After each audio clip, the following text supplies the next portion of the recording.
الحمد لله نحمده ونستعينه ونستغفره ونعوذ بالله من شرور أنفسنا ومن سيئات أعمالنا من يهده الله فلا مضل له ومن يضلله فلا هادي له ونشهد أن لا إله إلا الله وحده لا شريك له أرسله بالحق بشيرا ونذيرا وداعيا إلى الله بإذنه وسراجا وقمرا منيرا قال الله تعالى في شان حبيبه آمرا ومخمرا إن الله وملائكته يصلون على النبي يا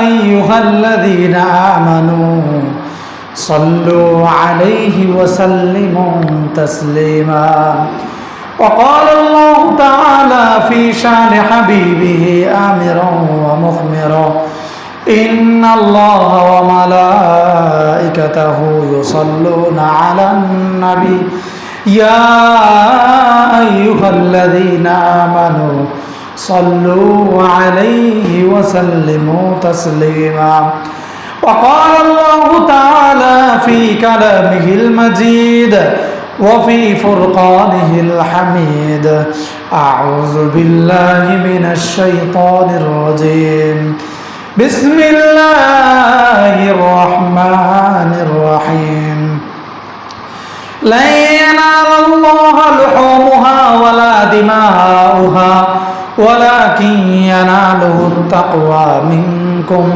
كذلك سخرها لكم لتكبروا الله على ما هداكم ولعلكم تشكرون صدق الله العلي العظيم وصدق رسوله النبي الكريم ونحن على ذلك لمن الشاهدين والشاكرين والحمد لله رب العالمين محترم মুসল্লিয়ান کرام মুআজ্জাজ উলামায়ে کرام আমার প্রিয় ছাত্র ভাইয়েরা বরাবরের মতো সর্বপ্রথম সবার আগে হৃদয়ের সবটুকু ভালোবাসা আবেগ উজাড় করে দিয়ে কালিমাতুর শুকর আদায় করি হৃদয়ের অন্তঃস্থল থেকে সকলে জোরে সোরে বলে আলহামদুলিল্লাহ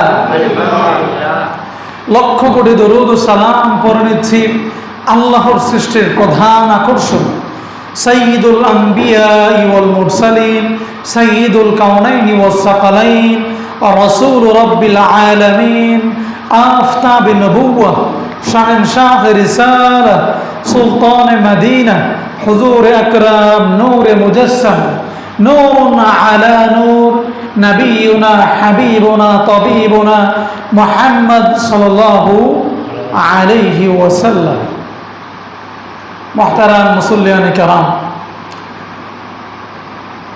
জিলহজের চাঁদ হয়তো বা আজকে উঠে যাবে হাজী সাহেবরা হজ করার জন্য প্রস্তুতি নিচ্ছেন আমাদের দেশেও আগামী 10 দিনের মধ্যেই কুরবানির গুরুত্বপূর্ণ ইসলামের একটি অন্যতম শিআর কুরবানি হবে এই কুরবানি কিভাবে করতে হবে কুরবানির সুন্নাত কুরবানি কার উপর ওয়াজিব কুরবানি কাকে বলে কুরবানির ইতিহাস এই বিষয়ে আমাদেরকে একটু ধারণা রাখতে হবে আমরা জানি কুরবান শব্দের অর্থ হচ্ছে নৈকট্য লাভ করা নিকটবর্তী হওয়া কুরবানির মাধ্যমে পশু জবাইয়ের মাধ্যমে পরিভাষায় কোরবানি বলা হয় নির্দিষ্ট সময়ে নির্দিষ্ট পশু জবাই করে আল্লাহ রাব্বুল আলামিনের নৈকট্য হাসিল করাকে কোরবানি বলা হয় এই কোরবানি কার উপর ওয়াজিব কোরবানি কখন ওয়াজিব কিভাবে কোরবানি আদায় করতে হবে অ্যাজ এ মুসলিম আমাদের সবাইকে তার পুঙ্খানুপুঙ্খানুভাবে তার ইতিহাস করণীয় বর্জনীয় সব কিছু আমাদের জানতে হবে হাদিসের মধ্যে আল্লাহর রাসূল সাল্লাল্লাহু আলাইহি ওয়াসাল্লাম বলেছেন যার উপর কুরবানি ওয়াজিব সেই লোক কুরবানি করলো না সেই লোকটা যেন আমার ঈদগাহে না আসে সুতরাং কোরবানি যদি আমাদের উপর ওয়াজিব হয়ে থাকে তাহলে সবাইকে কোরবানি করতে হবে। যদি কোরবানি ওয়াজিব না হয়ে থাকে তাহলে করতে হবে না, কিন্তু যদি কেউ কোরবানি করে তাহলে সে সওয়াব পাবে। কিন্তু যেটা আমার উপর ওয়াজিব না সেটা তো ওয়াজিব করার কোনো দরকার নাই। আমার যদি ঋণ থাকে, আমি যদি ঋণগ্রস্ত থাকি, টাকা পয়সার সমস্যা থাকে, তাহলে আমার কোরবানি করা কিনা ওয়াজিব না। কোরবানি কার উপর ওয়াজিব? 1 নম্বরে মুসলমান হওয়া, 2 নম্বরে স্বাধীন হওয়া, 3 নম্বরে প্রাপ্তবয়স্ক হওয়া, 4 নম্বরে নেশাব পরিমাণ মালের মালিক হলেই তাহলে আপনার উপর কোরবানি ওয়াজিব। নেশাব পরিমাণ মাল কি? চাঁদ ওঠার পর থেকে জিলহজের 9 তারিখ পর্যন্ত আপনার কাছে যদি কোরবানি করার মতো টাকা পয়সা থাকে, যেই টাকাটা কোনো ঋণ নাই, পাওনাদার নাই, কোনো ধরনের ঋণগ্রস্ত না, এই পরিমাণ টাকা যদি আপনার উপর থাকে তাহলে কোরবানি ওয়াজিব। আর একটা নেশাব হচ্ছে 52 তোলা রূপা আর 7.5 ভরি স্বর্ণ। এই পরিমাণ টাকা যদি আপনার কাছে থাকে তাহলে আপনার উপর কি কোরবানি ওয়াজিব। এটা বছর করতে হবে না, এই নরমালি আপনার কাছে আছে, যেটা কোনো ঋণগ্রস্ত না, কোনো ধরনের পাওনাদার না, তাহলে আপনার উপর কোরবানি ওয়াজিব। কোরবানি না করার ব্যাপারে রাসূল কঠিন হুঁশিয়ারি দিয়েছেন। সে কি ইহুদি হয়ে মারা গেল? হাদিসের মধ্যে আছে এটা হজের ব্যাপারে, যে ব্যক্তি কোরবানি করলো না সে যেন আমার ঈদগাহে না আসে। সুতরাং যদি কোরবানি ওয়াজিব হয় তাহলে আমরা কোরবানি সবাই করব। আমরা জানি কোন কোন পশুর মধ্যে কোরবানি করা যায়। গরু, ছাগল, উট, ভেড়া, দুম্বা এগুলো দিয়ে কোরবানি করা যায়। যদি কেউ শরীক কোরবানি দিতে না চায় তাহলে সে একটা ছাগল দিয়ে কোরবানি দিয়ে দিবে, এটাতে কোনো ঝামেলা নাই। আমার ছাগল আমি কিনে যখন ইচ্ছা তখন দিয়ে দিব, কারোর সাথে হালাল হারামের কোনো সম্পর্ক থাকলো না। যারা কোরবানি দিবে যদি শরীকদের কারো সম্পূর্ণ টাকা হারাম হয় তাহলে কারো কোরবানি কবুল হবে না। তবে কিছু টাকা যদি এরকম হয় যেটা আমার সন্দেহ আছে এটাকে হালাল না হারাম, এই ক্ষেত্রে কোরবানি হয়ে যাবে। কোরবানি করার ক্ষেত্রে যদি কারো উদ্দেশ্য থাকে, মাকসাদ থাকে গোশত খাওয়া, তাহলেও কারো কোরবানি কবুল হবে না। গরু মহিষের মধ্যে কোরবানিতে অংশগ্রহণ করতে পারবে সর্বোচ্চ 7 জন। কয়জন? এর বেশি কেউ অংশগ্রহণ করতে পারবে না। কিন্তু আমাদের দেশে অনেকে আছে একটা শরীককে 2 জনে মিলে দেয়। এক শরীকের টাকা কয়জনে দেয়? 2 জনে মিলে দেয়। এই ক্ষেত্রে কিন্তু কোরবানি হবে না, এক শরীক দিতে হবে। কয় শরীক? সবাই মিলে যদি 7 জনে মিলে যদি 2 জনে মিলে টাকা দেয় তাহলে বন্ধ করে হইতেছে এখানে 14টা। কয়টা? এখন সর্বোচ্চ শরীক কত? 7 জন, এর বেশি না। এখন যদি কেউ একটাতে 2 না, একটার মধ্যে 2 জনের অংশ থাকে যে 14,000 টাকা 2 ভাই মিলে 7 জনে মিলে দিয়ে দিব, এইভাবে কিন্তু কোরবানি হবে না। এটা অনেকেই করে, কেউ তো জানবে না, এখনো এইভাবে দেয়, এটা কিন্তু কোরবানি আদায় হবে না। আপনার তাকে এক কাজ করতে পারেন যে তোমাকে আমি সম্পূর্ণ টাকার মালিক বানিয়ে দিলাম, আপনি ছোট বাইরে 15,000 টাকা শরীক, তাকে টাকাটা দিয়ে দেন, ও দিয়ে দেন, পরে ওর নামে ও কোরবানি করবে, পরে গোস্ত তো আমারে দিয়ে দিল হবে না। কারণ গোস্ত খাওয়ার তো উদ্দেশ্য না, আমাদের উদ্দেশ্য কি? আল্লাহ সন্তুষ্টি অর্জন করার জন্য কোরবানি দেওয়া। এই কোরবানি কিভাবে দিচ্ছি? পশু জবাইয়ের মধ্যে। আর আপনি দিচ্ছেন আপনার কিছু অর্থ খরচ করে। তো আপনার উপর ওয়াজিব থাকলে আপনি দিবেন, না থাকলে দিবেন না। জোর করে ওয়াজিব করা দরকার নাই। হ্যাঁ, যদি করে ফেলে তাহলে আপনি দিতে পারেন, কারণ ভালো কাজ করতে নিষেধ নাই, করতে, কিন্তু সামর্থ্য না থাকলে সেটা আবার করার উপর বাধ্যবাধকতা নাই। মোহতারাম হাজিরিন, গরু মহিষ কম পক্ষে 2 বছর, দাঁত উঠুক দাঁত পড়ুক এটা কোনো প্রশ্ন না। গিয়ে জিজ্ঞাসা করেন বয়স কত, যদি 2 বছর হয় তাইলে যথেষ্ট। তাইলে কি? ছাগলের ক্ষেত্রে 1 বছর সর্বনিম্ন, 1 বছরের নিচে হলে কোরবানি হবে না। আর যদি 2 বছরের কোনো গরু 1 মাস 2 মাস বাকি আছে কিন্তু দেখতে মনে হয় না এটা তো 3 বছর 4 বছর হয়ে গেছে, এই ক্ষেত্রে এইটা দিয়ে কোরবানি চলবে। তো এই কোরবানি করার জন্য আমাদের শরীর নির্দিষ্ট করতে হবে এবং আমাদের যে অর্থ আছে সেই অর্থটা যেন সম্পূর্ণ হালাল অর্থ হয়। কারণ বর্তমানে কেউ কথা বলতে পারবে না যে আমার টাকা একেবারেই হালাল। সম্পূর্ণ হালাল বলা যায় না, মুশকিল। কারণ যার অনেক টাকা আছে, হয় সে ভালো মানুষ, টাকা ব্যাংকে রাখছে, ব্যাংকে রাখলেই এখানে কিছু না কিছু মিশ্রিত হয় আমার কাছ থেকে সুদ নেয়, না হয় আমাকে দেয়। তাইলে একটু ভেজাল আছে কিনা? নাই, আছে। ব্যবসা করে 2 নাম্বার কিছু না কিছু হয়েই যায়, চাকরি করে 2 নাম্বার কিছু না কিছু হয়ে যায়। এরপরে কৃষক খেতে কাজ করে ইনকাম করে, সেখানেও তার চাষাবাদের মধ্যে কিছু হালাল হারাম ঢুকে যায়। এই জন্য চেষ্টা করা, মসজিদ মাদ্রাসায় অনেক সময় মানুষ দান করে, দেখবেন মসজিদ মাদ্রাসায় দান করে যেই টাকাটা তার দরকার লাগে না, উদ্বৃত্ত অতিরিক্ত টাকা অথবা ঝামেলা আছে, এগুলো দিয়ে দেয়। এই সমস্ত দান খায়রা এগুলো ভালো টাকা দিয়ে করতে হবে। কারণ আপনার 2টা সম্পদ আছে, 2টা সম্পদ আপনি জানেন যে এটাতে কোনো ঝামেলা নাই, আরেকটাতে কিছু ঝামেলা আছে। তো যেটাতে কোনো ঝামেলা নাই সেটা দেওয়া মসজিদ মাদ্রাসা, সেটা দেওয়া কোরবানিতে, সেটা কোনো ভালো কাজে দেওয়া। আর বাকিটা সন্দেহ আছে সেটা আপনার খরচ করা। আর যদি জানেন যেটা সম্পূর্ণই হারাম, তাইলে এটা তো কোথাও দেওয়া যাবে না। আর এই হারাম তো নিজেও ভক্ষণ করা যাবে না। আমরা নামাজ রোজার মধ্যে যে এরকমভাবে খুব ভালো গুরুত্ব দিয়া জিনিসটাকে আদায় করি, হালাল হারামের ক্ষেত্রে আমাদের তেমন কোনো গুরুত্ব থাকে না। টাকা আসলেই হলো, টাকা পাইলাম, খরচ করলাম। মনে রাখতে হবে, হাদিসের মধ্যে আল্লাহর রাসূল বলেছেন, কিয়ামতের ময়দানে বিচারের সম্মুখে মানুষকে 2টা প্রশ্ন করা হবে। একটা হচ্ছে কোন পথে তুমি টাকা উপার্জন করেছো, আর কোন পথে তোমার টাকা ব্যয় করেছো। 2টার উত্তরে দিতে হবে যে টাকা উপার্জন করেছি এই পথে, আবার ব্যয়ও করেছি এই পথে। উপার্জন করেছেন হালাল পথে, ব্যয় করেছেন হারাম পথে, হইল না। উপার্জন করেছেন হারাম পথে, ব্যয় করেছেন হালাল পথে, সেটাও হলো না। উপার্জনও হবে হালাল পথে, ব্যয়টাও হবে কিভাবে? হালাল পথে। নাচ গানের জন্য টাকা দেওয়া যাবে না। দেওয়া যাবে? হ্যাঁ, যুবকরা অনেক সময় আয়োজন করে, যে বাধা যদি না দিতে পারে অন্তত পক্ষে এটাকে সাপোর্ট করবেন না। আপনি 10,000 টাকা দিলেন, সাপোর্ট হইল কি হইল না? হইল? টাকা দেওয়া যাবে না।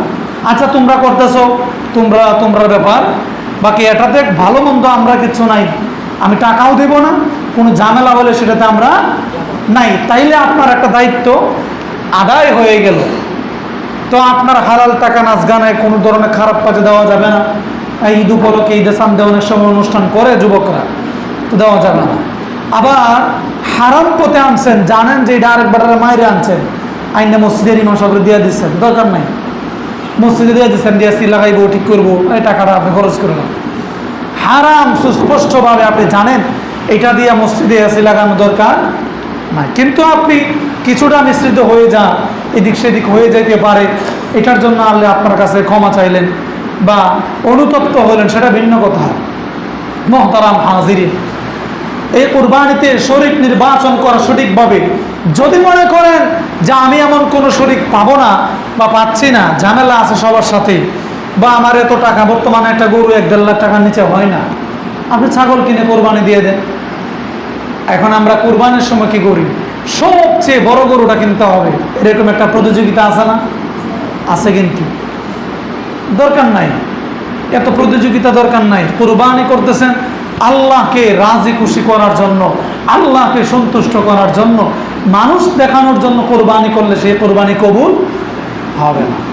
এখন ইউটিউবে, ফেসবুকে দেখবেন 2 কোটি 1 কোটি টাকাও গরু বিক্রি হয়। 1 কোটি টাকা দিয়ে গরু কিনে কোরবানি করার দরকার নাই। এই 1 কোটি টাকা যদি, যেই লোকটা 1 কোটি টাকা দিয়ে গরু কিনে কোরবানি করবে, এই 1 কোটি টাকা যদি এই এলাকার মধ্যে সে বিভিন্ন কোন কাজে কিংবা উন্নয়নমূলক কাজে গরিব দুঃখীদেরকে সে দেয়, তাইলে একটা কোরবানির চেয়ে সব অনেক বেশি হবে না? 1 লাখ টাকা দিয়ে কি কোরবানি দেওয়া যাবে না? তাহলে গতকালকে দেখলাম 2-3টা গরু 2.5 কোটি টাকা বিক্রি হয়েছে। কেউ না কেউ তো এই গরুটা কিনছে না? তার এত টাকা কোত্থেকে আসলো? আর সেই টাকা দিয়ে এত দামি গরু কেনার, এই কোরবানি কি আল্লাহকে দেখানোর জন্য, মানুষ দেখানোর জন্য? লোক দেখানো ইবাদতও কিনা ভালো না। লোক দেখানো ইবাদতও 1 কোটি টাকা এলাকায় যদি বাটোয়ারা করে কোনো শিল্পপতি দেয়, এই এলাকায় গরিব থাকবে? 1 কোটি টাকা দিয়া অনেক কিছু করা যাবে। যা হোক, এই কোরবানিতে লোক দেখানো অনেকেই করে। হ্যাঁ, আপনি একটা ভালো হৃষ্টপুষ্ট গরু কোরবানি দিবেন, 1 লাখ 2 লাখ 3 লাখ, সমস্যা নেই। কিন্তু একবার 1 কোটি টাকা, এটা হয় না। মানে ভালো কাজ করলেই কি আমার এত উপরের লেভেলে করতে হবে? দরকার নাই। এটা অনেকটা অপচয়ের মতো মনে হয়। যদি শরীর ভালো না পান, তাহলে নিজে একটা ছাগল কিনে অথবা নিজে একটা গরু কিনে কোরবানি দিয়ে দিবেন। আর যদি মনে করেন না, শরীর ভালো আছে, আলহামদুলিল্লাহ, তাদের ভিতরে, সবার ভিতরে তাকওয়া আছে, তাদের হালালের উপার্জনের থেকে কোরবানি দেয়, তাহলে শরীর নিতে পারেন, সমস্যা নাই। মুহতারাম হাজিরিন, কোরবানির চামড়া, এটা সবাই আমরা এগুলো জানি। নিজে যদি রাখতে পারবেন, অনেক কিছু বানানো যায় এগুলো দিয়ে। দস্তরখানা বানা, অনেক কিছু বানা, অনেকে বানা, জুতা বানা। নিজে রাখতে পারবেন, কিন্তু বিক্রি করলে সেটা মাদ্রাসায়, লিল্লা বোর্ডিংয়ে অথবা এলাকার কোনো দরিদ্র মানুষকে দিয়ে দিতে হবে। কিন্তু ছাগলের, গরুর চামড়া যদি নিজে রেখে দেন, এটা আপনি ব্যবহার করতে পারবেন। কুরবানির গোশত বিক্রি করা যাবে না। বিভিন্ন হাটে কিন্তু কোরবানির গোশত বিক্রি হয়, জানেন আপনারা? ময়মনসিংহ, বিভিন্ন বড় বড় জায়গায় গিয়ে দেখবেন ঈদের দিন অনেক গোশত বিক্রি হইতেছে। তো কোরবানি তো গোশত খাওয়ার জন্য না, গোশত বিক্রি করার জন্য না। যদি আপনার খাওয়ার নিজের লোক না থাকে, তাহলে এলাকায় যথেষ্ট মানুষ পাবেন যাদেরকে আপনি দিতে পারবেন, আছে না? আপনি দিয়ে দিবেন। আমরা কি করি কোরবানিতে? দরিদ্র মানুষদেরকে হাড়, একেবারে তেল, চর্বি, এই জাতীয় গোশতগুলো দিই, তাই না? বেশিরভাগ ভালো অংশটা কিন্তু নিজেরা রেখে দিই। উচিত হলো 3 ভাগে ভাগ করা, যাও ওইগুলো পরে বলবো। তো যদি আপনার খাওয়ার লোক না থাকে, দিয়ে দিবেন, বিক্রি করবেন না। অনেক মানুষ আছে, কারণ কোরবানি এই গোশতটা আল্লাহর কাছে যায় না, রক্ত মাংস আল্লাহর কাছে যায় না। আল্লাহ তাআলা দেখতে চান বান্দার ভিতরে কোরবানি কি কেন দিচ্ছেন, কি উদ্দেশ্যে সে কোরবানি দিচ্ছে। সূরাতুল হজের 36 নম্বর আয়াতে আল্লাহ তাআলা বলেছেন, লা ইয়ানালাল্লাহু লুহুমুহা ওয়ালা দিমাউহা ওয়ালাকিন ইয়ানালুহু তাকওয়া মিনকুম কাযালিকা সাখখারাহা লাকুম লিতুকাব্বিরুল্লাহা আলা মা হাদাকুম ওয়া লাআল্লাকুম তাশকুরুন। হে মুসলমান, শুনে রাখো, আল্লাহর কাছে গোশত, রক্ত কোনো কিছুই প্রবেশ করে না, কোনো কিছুই পৌঁছে না। ওয়ালাকিন ইয়ানালুহু তাকওয়া মিনকুম, কিন্তু তোমাদের তাকওয়া, তোমার অন্তরে কি আছে, কাকে দেখানোর জন্য, কাকে খুশি করার জন্য কোরবানি দিচ্ছ, এটা একমাত্র আল্লাহ তাআলা দেখতে চান। ইব্রাহিম আলাইহিস সালাতু ওয়াস সালাম নিজের ছেলেকে কোরবানি দিতে চাচ্ছিলেন, লোক দেখানোর জন্য নয়, আল্লাহকে রাজি খুশি করার জন্য। আল্লাহর আদেশ ছিল, আমি দেখতে চাই ইব্রাহিম কি আমার কথা শুনে কিনা, ইব্রাহিম কি আমার আদেশ মানে কিনা। যখন দেখলো যে ইব্রাহিম আল্লাহর আদেশ মানার জন্য প্রস্তুত হয়ে গেছে, তখনই আল্লাহ তাআলা ডাক দিয়া বললেন, ওয়ানাদাইনাহু ইয়া ইব্রাহিম, হে ইব্রাহিম তুমি দাঁড়াও, কদ সাদ্দাকতা রুইয়া, তুমি তোমার স্বপ্ন বাস্তবায়ন করেছো।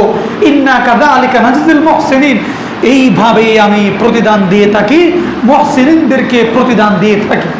ইন্না হাযা লাহুল বালাউল মুবিন ওয়া ফাদাইনাহু বিযিবহিন আযীম, আমি ইসমাঈলের পরিবর্তে একটা দুম্বা জান্নাত থেকে একটা প্রাণী পাঠিয়ে কোরবানির ব্যবস্থা করে দিলেন। সুবহানাল্লাহ। তো ইব্রাহিম আলাইহিস সালামের পরীক্ষা নিয়েছেন, আমাদের উপর সে পরীক্ষা। আমাদের পরীক্ষা কি? রক্ত আমাদের কাছে থাকবে, গোশত আমাদের কাছে থাকবে, কিন্তু আমার মনের মধ্যে কি আছে? অনেকে আছে তোরা গরুর থেকে আমাদের গরুতে গোশত বেশি হয়েছে, এই বলে কি বলে না, এইরকম কোনো প্রতিযোগিতা করা যাবে না। গরুটা সুস্থ হলেই হলো, কোরবানি দিতে পারলেই হলো। অধিকাংশ কান কাটা, লেজ কাটা, কিংবা দুর্বল, রুগ্ন, হাঁটতে পারে না, চলতে পারে না, অনেক পাইকার দালাল থাকার কারণে এগুলো দেখে কিনতে হবে। অধিকাংশ কান কাটা কোরবানি হবে না। লেজ কাটা কোরবানি হবে না, কিন্তু অল্প থাকলে সমস্যা নাই, খুরা হাঁটতে পারে না কোরবানি হবে না। কারণ কোরবানি দিবেন ভালো জিনিস দিয়া। এখন তো দালালের অভাব নাই, পাইকারের অভাব নাই, এগুলো একটু দেখে আপনাদের সামর্থ্যের ভিতরে কোরবানি দিবেন। এই কোরবানি ঋণ করে দেওয়ার দরকার নাই, সুদ করে দেওয়ার দরকার নাই, এই ঋণ ব্যাংক থেকে টাকা নিয়ে দেওয়ার দরকার নাই। অনেকে এই ভুলগুলো করে, মানুষকে দেখানোর জন্য কোরবানি দেওয়ার দরকার নাই। কোরবানি আল্লাহকে সন্তুষ্ট করার জন্য, যদি আপনার নেশাব পরিমাণ মাল থাকে, যেখানে কোনো ঋণ নেই, পাওনাদার নেই, কোনো ঝামেলা নেই, আপনার হালাল টাকা থেকে আপনি একটা কোরবানির পশু কিনবেন আল্লাহকে রাজি খুশি করার জন্য। আল্লাহর কাছে তার গোশত প্রবেশ করবে না, রক্ত প্রবেশ করবে না। আল্লাহ তাআলা দেখতে চান আপনি কাকে খুশি করার জন্য কোরবানি দিচ্ছেন। আল্লাহ তাআলা আমাদের সবাইকে এই কোরবানি আল্লাহ